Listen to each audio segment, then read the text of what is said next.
Advocates on record association versus union of India. इसमें भी supreme court के सामने यही सेम क्वेश्चन अराइज हुआ कि क्या हम कंसल्टेशन को कॉन्करेंस मान सकते हैं, यानी कि क्या हम परामर्श को सहमति की तरह देख सकते हैं। तो यहाँ पर कॉलेजियम की नींव रखते हुए सुप्रीम कोर्ट ने अपना जजमेंट दिया कि हाँ,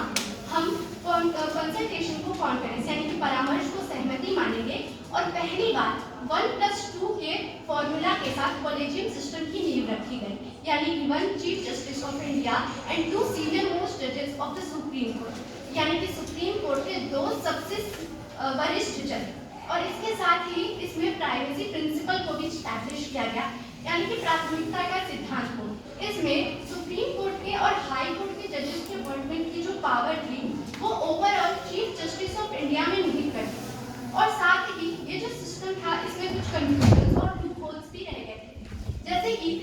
सुप्रीम कोर्ट जो कि इतनी बड़ी संस्था है जो हमारे देश के संविधान की रक्षा करती है, उसे इंटरप्रेट करती है, क्या उसके जजेस को अपॉइंट करने की शक्ति केवल एक इंसान चीफ जस्टिस ऑफ इंडिया को देना उचित होगा, या फिर उसके लिए हमें एक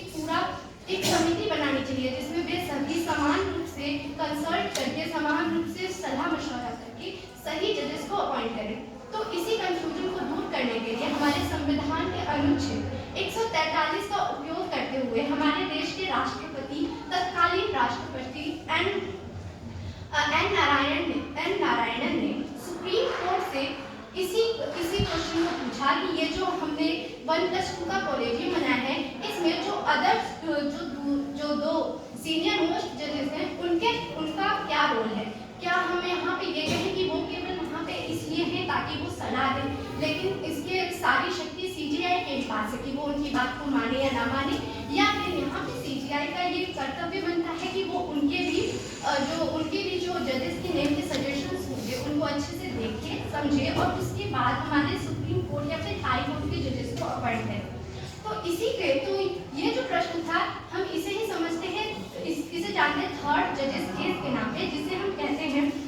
रीअपॉइंटमेंट ऑफ जजेस केस, जो कि 1998 का केस था। तो इस केस में हमारे वर्तमान कॉलेजियम सिस्टम यानी कि कॉलेजियम प्रणाली को विस्तार पूर्वक बताया गया।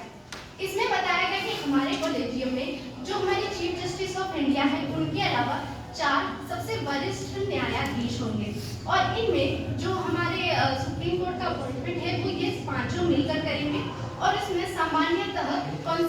सभी जजेस में कॉन्सेंसस यानी कि कॉलेजियम के 5 जजेस में कॉन्सेंसस होना जरूरी होता है, यानी कि वैसे इसमें ये भी प्रावधान है कि हम मेजॉरिटी को देखेंगे। इसका अर्थ है कि यदि 3 जजेस including chief justice of India किसी नाम को लेकर सहमत हैं लेकिन 2 जजेस नहीं हैं, तो उस नाम को भी हम आगे भेज सकते हैं, लेकिन ऐसा नहीं किया जा सकता। लेकिन इसके लिए भी बहुत सारी क्रिटिसिज्म है, जैसे कि ये जो कॉलेजियम प्रणाली है ये बहुत ही सीक्रेट तरीके से की जाती है और इसमें एग्जीक्यूटिव को पूरी तरह से बाहर रखा जाता है इसमें, और इसकी कोई उत्तरदायित्व भी नहीं है, क्योंकि हमारा सुप्रीम कोर्ट हमें पता है कि कई